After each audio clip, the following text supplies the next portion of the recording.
Halo, perkenalkan nama saya Dwi Yudana Rusyanti, program studi psikologi, NIM saya 2105411000030 dari kelas 1A. Di kesempatan kali ini saya akan menjelaskan tentang macam-macam ideologi. Ideologi berasal dari kata idea dalam bahasa Inggris yang artinya gagasan atau pengertian.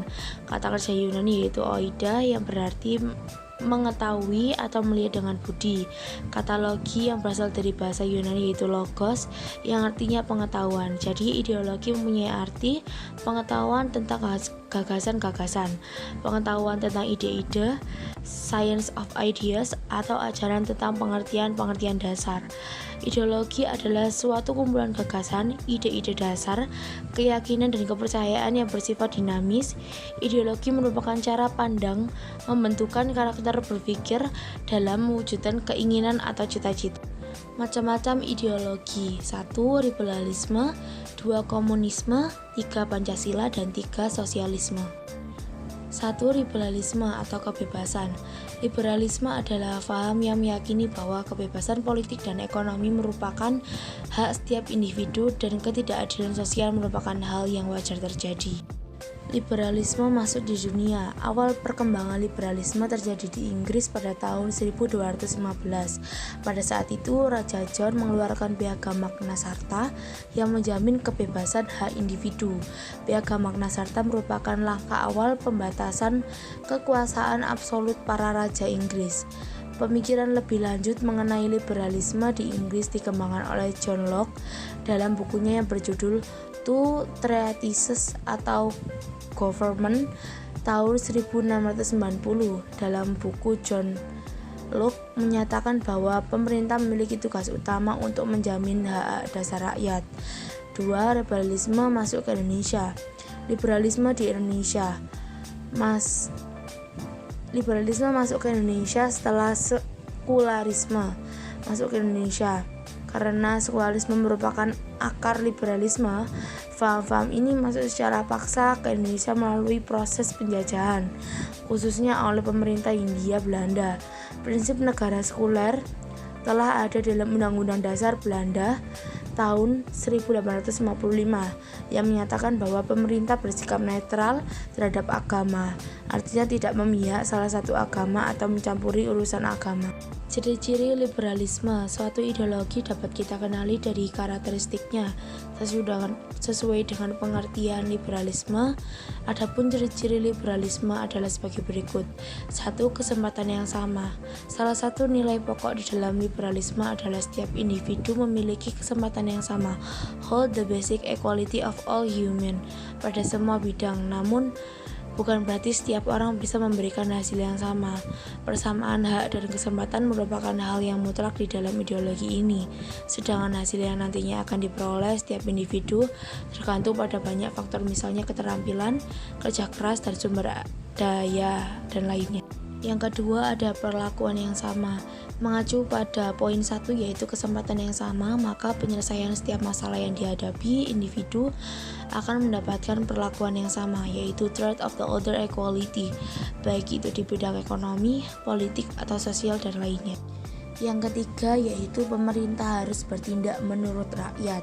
Sama halnya dengan pemerintah ditentukan dengan persetujuan.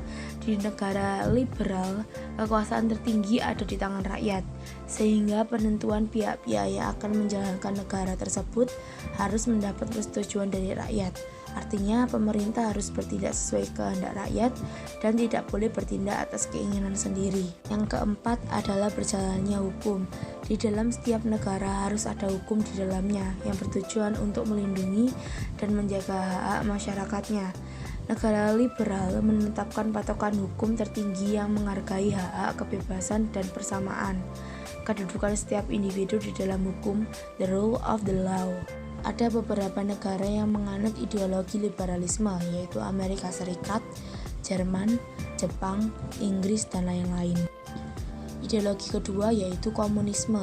Komunisme adalah merupakan sebuah perjanjian yang menekankan kepemilikan bersama atas alat-alat dalam produksi, yaitu seperti modal, tenaga kerja, tanah, dengan tujuan menciptakan masyarakat yang makmur, masyarakat yang komunis tanpa kelas, dan masyarakat yang sama. Sejarah komunisme. Ada berbagai jenis referensi sejarah yang menyebutkan bahwa kelahiran awal dari paham atau ideologi ini adalah dari Jerman, dan yang membawanya adalah Karl Marx. Alasan Karl Marx memperkenalkan ideologi ini karena adanya kesenjangan dari segi industri yang terlihat jelas. Ciri-ciri ideologi komunisme yaitu 1. Mengajarkan dalam sebuah teori tentang kelas sosial di masyarakat. 2. Kurangnya rasa hormat terhadap manusia sebagai individu. 3. Komunis memiliki program untuk menciptakan tanpa kelas. Adapun contoh ciri-ciri lain yaitu menghapus hak milik pribadi atas alat-alat produksi dan beralih ke tangan negara. 2. Hak milik seperti mobil, rumah, dan tanah tidak diakui negara. 3. Mendirikan masyarakat tanpa perbedaan kelas apapun. Contoh penerapan ideologi komunisme. Dalam beberapa hal di dunia masih menggunakan ideologi komunisme di negara mereka, seperti Cina dan Korea Utara. Dalam hal pemahaman komunisme, contoh-contoh penerapan komunisme ialah 1. Menggunakan sistem satu partai. 2. Menganggap semua manusia setara. 3. Perekonomian dikuasai pemerintah. 4. Kurang mendukung praktik keagamaan. 3. Yaitu Pancasila. Ideologi Pancasila merupakan pandangan atau nilai-nilai luhur budaya dan religius yang digunakan bangsa Indonesia. Hal itu berarti setiap nilai-nilai yang terkandung dalam Pancasila harus diterapkan dalam kehidupan sehari-hari. Ciri-ciri ideologi Pancasila. 1. Ideologi Pancasila adalah ideologi terbuka.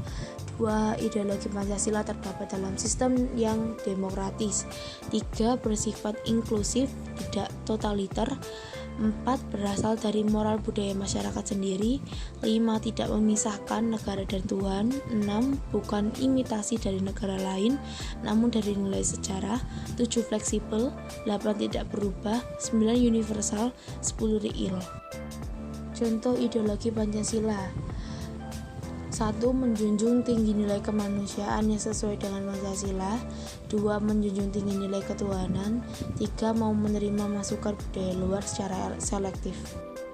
Ideologi yang terakhir, yang keempat adalah sosialisme, yaitu sosialisme adalah rasa perhatian atau simpati dan empati antar individu kepada individu lainnya tanpa memandang status, pandangan hidup, dan ajaran kemasyarakatan tertentu yang berhasrat menguasai sarana-sarana produksi serta pembagian hasil-hasil produksi secara merata. Ciri-ciri ideologi sosialisme. Berikut beberapa ciri-ciri ideologi sosialisme. Mementingkan kekuasaan dan kepentingan negara, tidak ada kelas kaya dan miskin, mencita-citakan masyarakat yang di dalamnya dapat bekerja sama dan solidaritas dengan hak yang sama, hak milik pribadi atas alat-alat produksi, dan mencapai kesejahteraan dengan cara damai dan demokratis. Contoh ideologi sosialisme. 1. Gotong royong. 2. Membantu kecelakaan. 3. Mengerjakan pekerjaan untuk kepentingan orang lain tanpa pamrih.